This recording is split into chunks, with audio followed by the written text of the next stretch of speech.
Hello again, everybody. I'm delighted again to be here in Vũng Tàu to talk to you about EB-5. Xin chào các anh chị một lần nữa. Tôi rất là vui mừng để giới thiệu tới các anh chị thông tin về chương trình EB-5. Again, my name is Nikolai Hinrichsen. I am the managing partner of Miller Mayer's EB-5 practice in Asia. Một lần nữa xin giới thiệu với các anh chị, tôi là tôi là Nikolai Hinrichsen, tôi là giám đốc điều hành cho hãng luật Miller Mayer tại khu vực châu Á. Today, Michael is going to present the specific investment opportunity that ImmiCa and Extel is offering you today.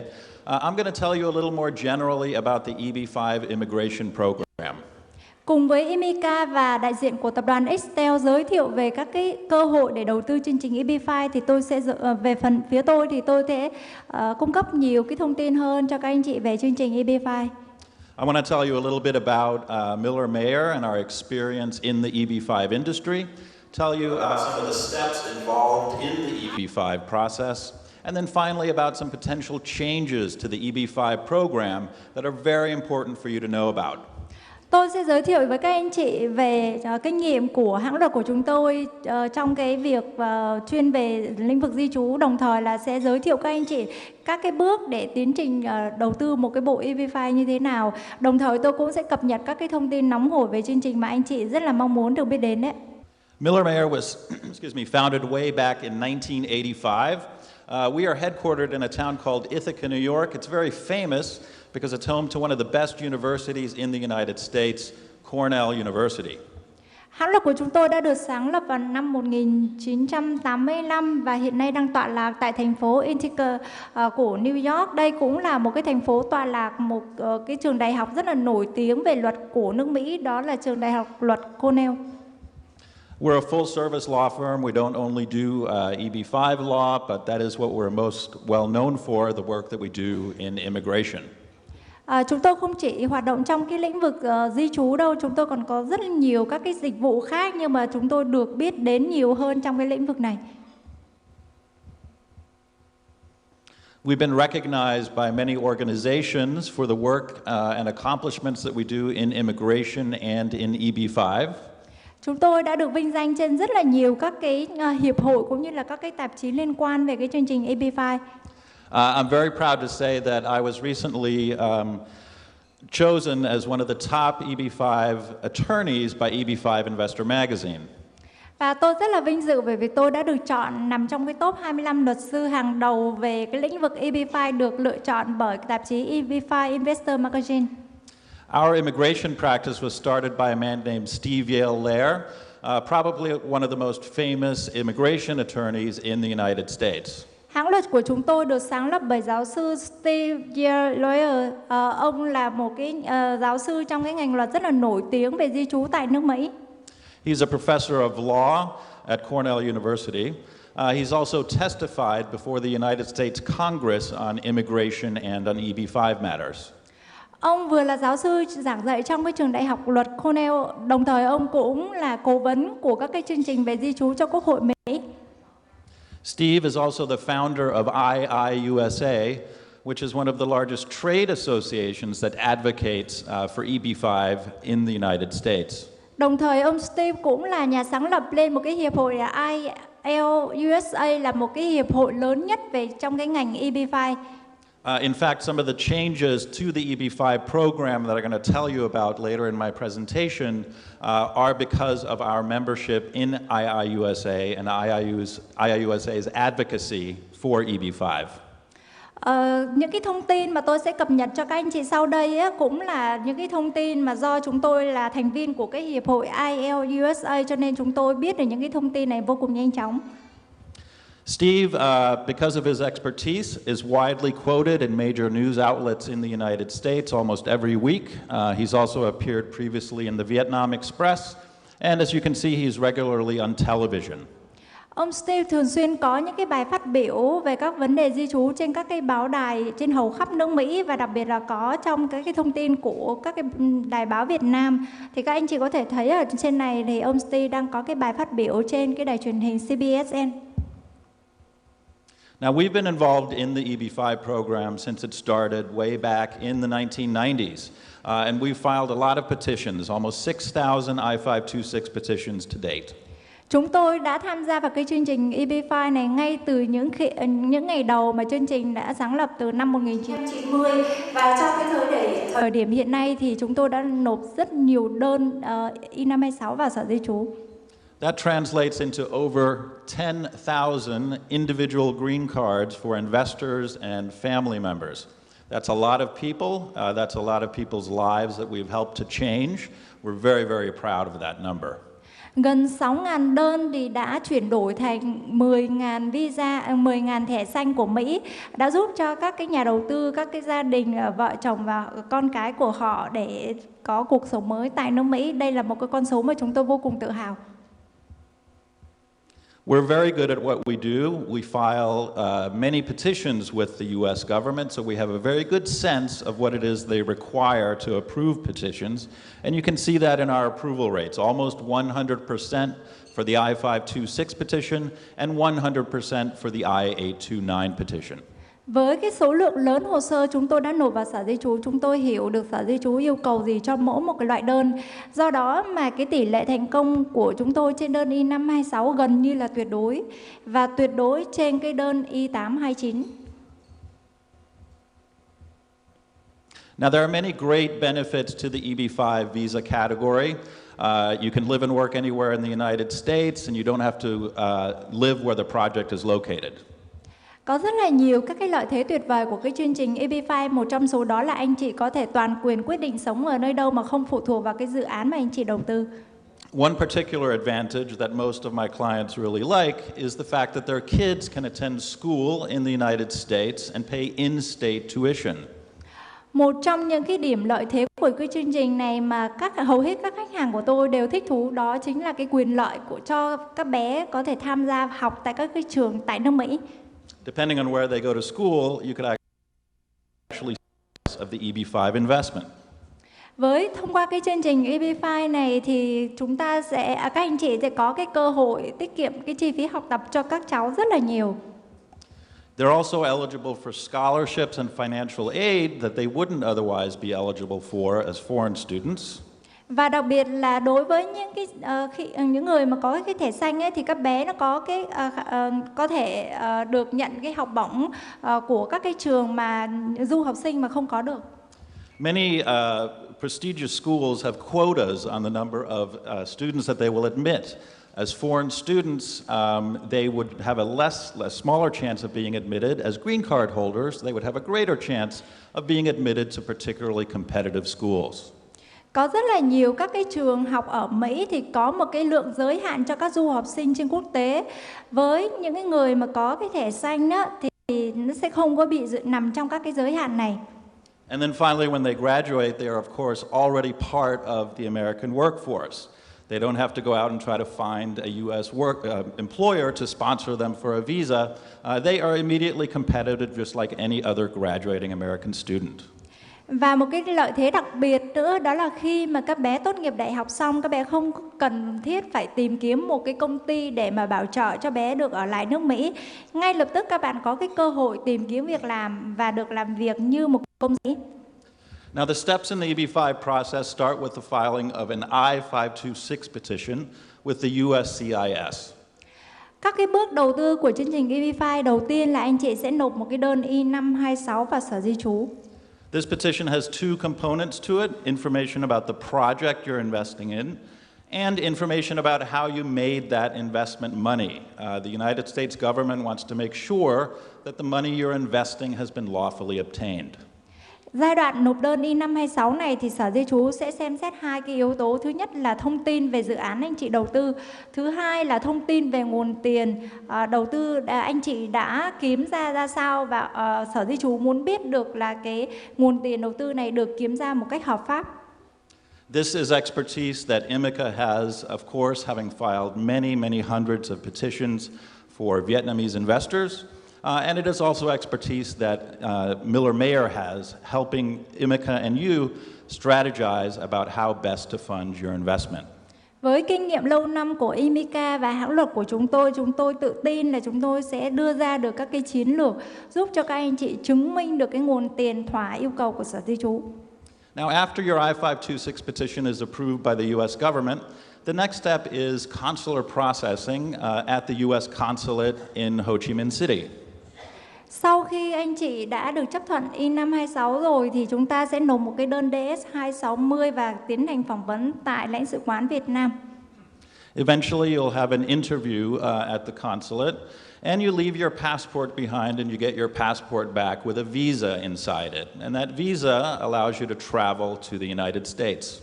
Sau khi cái buổi phỏng vấn đó thì bên lãnh sự người ta sẽ giữ cái hộ chiếu của anh chị lại và sẽ kẹp với cái visa cho phép anh chị được du lịch vào nước Mỹ. So you do that, you and your family book your ticket to fly to New York or Los Angeles, maybe you want to go to Hawaii, and you land, and your visa will be examined by a customs officer.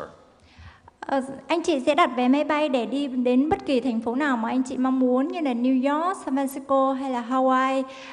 Sau đó là khi mà anh chị đặt chân tới nơi rồi thì sẽ có bộ phận hải quan đóng dấu mộc vào trong cái visa của anh chị.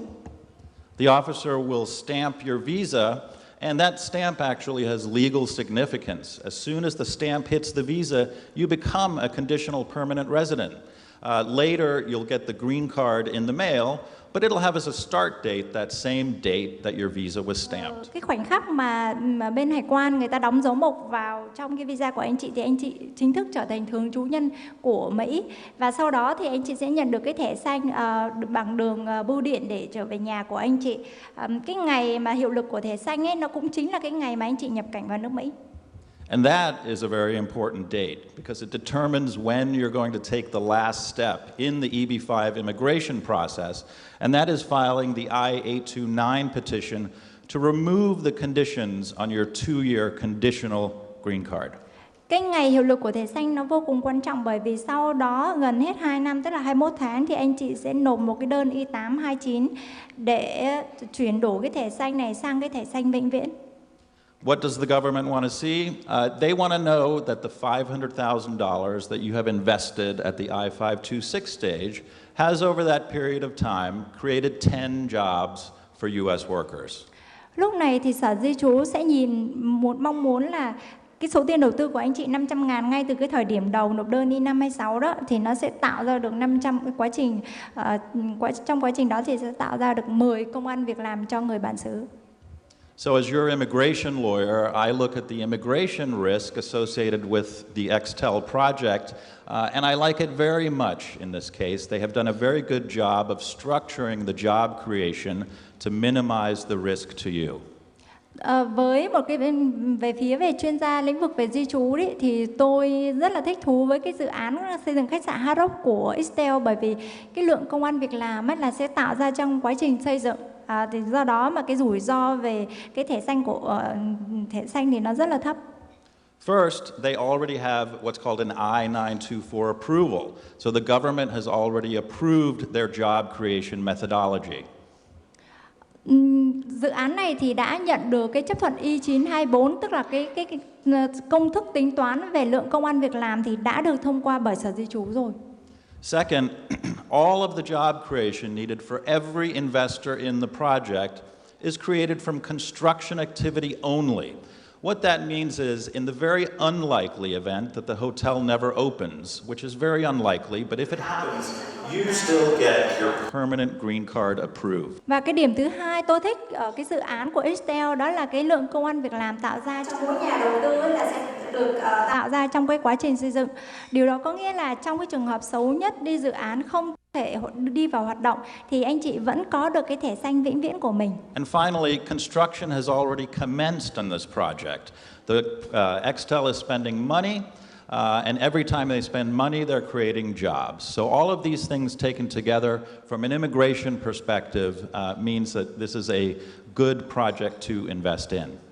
Và đặc biệt là cứ mỗi một cái đồng vốn để đổ vào trong cái dự án thì sẽ tạo ra được cái lượng công ăn việc làm. Về phía di trú thì tôi đánh giá rất là cao cái dự án này. Đây là một cái dự án vô cùng an toàn cho anh chị. EB-5 is a process that involves investment and immigration. It has some complexity to it. So how do you best succeed in a process like that? Chương trình EB-5 là một cái chương trình đầu tư phức tạp bởi vì nó kết hợp giữa cái việc đầu tư và cái việc di trú. Vậy thì làm sao mà để có thể thành công được cái chương trình này? It's really all about the service providers that you choose to work with in the process. And the first and most important service provider is the agent you choose to use in Vietnam, in this case, ImmiCa.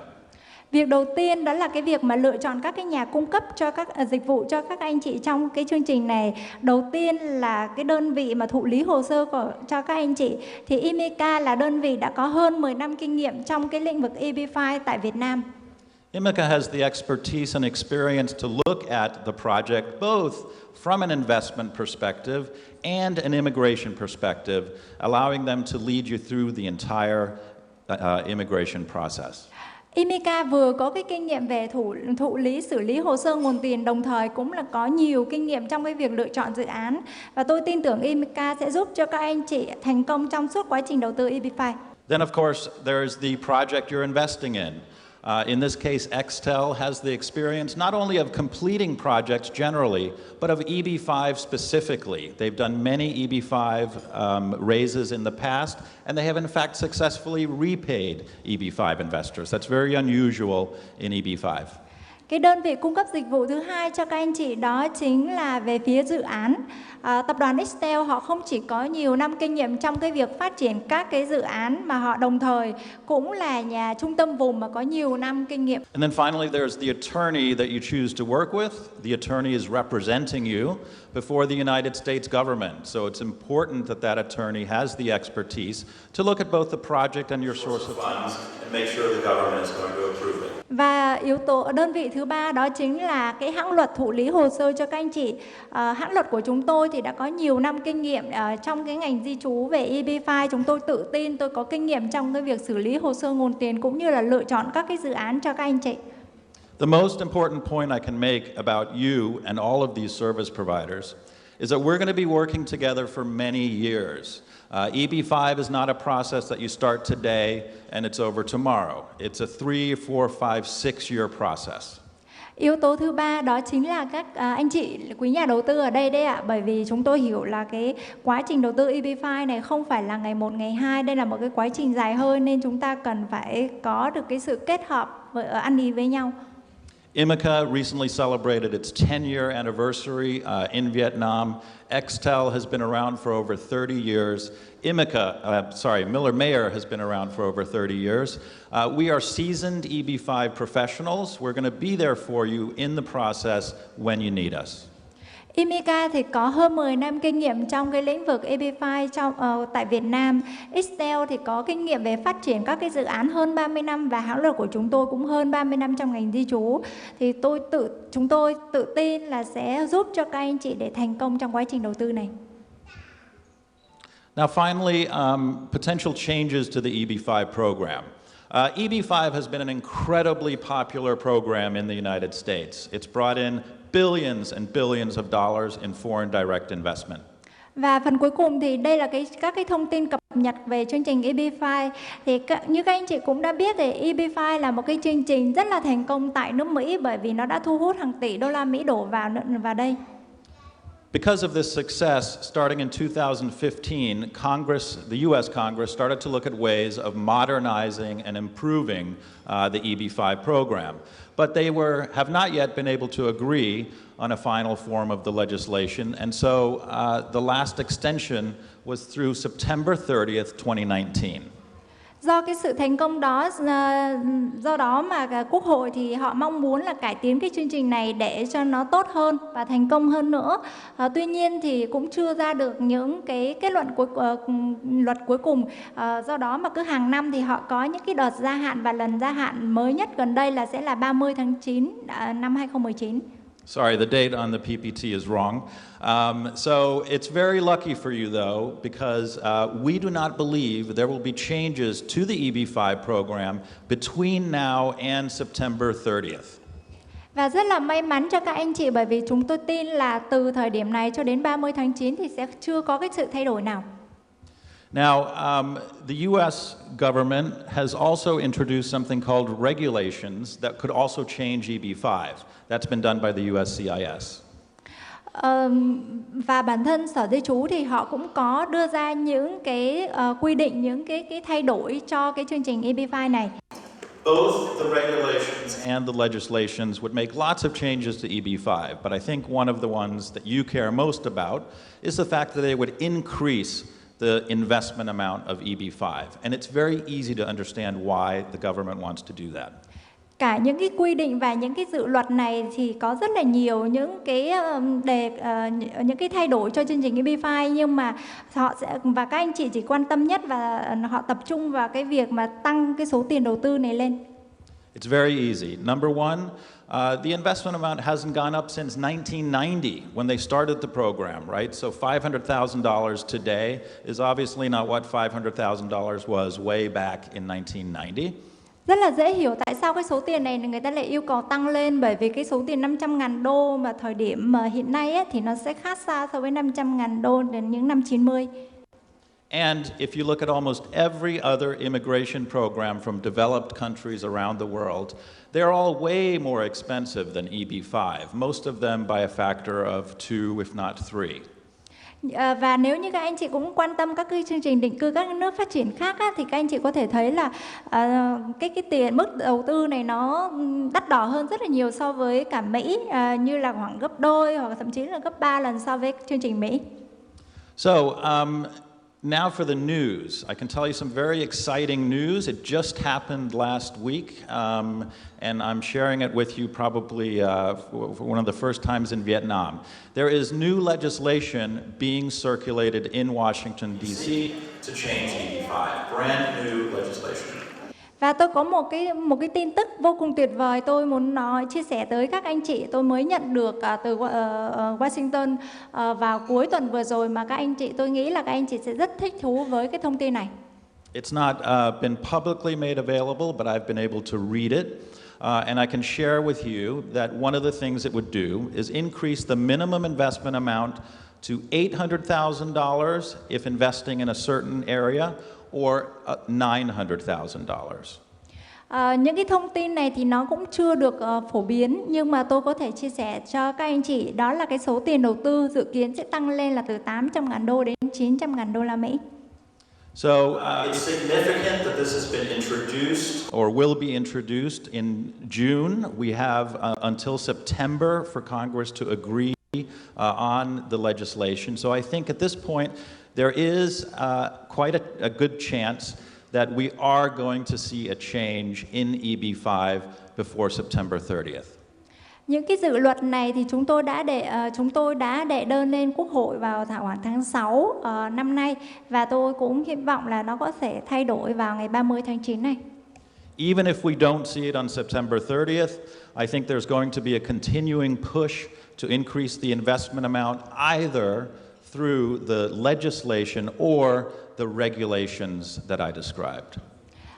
Có thể là đến 30 tháng 9, nếu như trường hợp mà anh chị chưa thấy được cái mức đầu tư này nó thay đổi, thì những cái dự luật và cũng như cái quy định của cái chương trình này nó cũng sẽ cập nhật và nó cũng sẽ thay đổi rất là nhiều.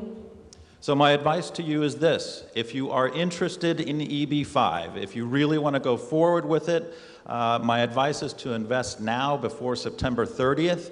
You lock in the investment amount, and the sooner you invest, the better your place in the visa wait line. So if you truly want to go forward, move quickly.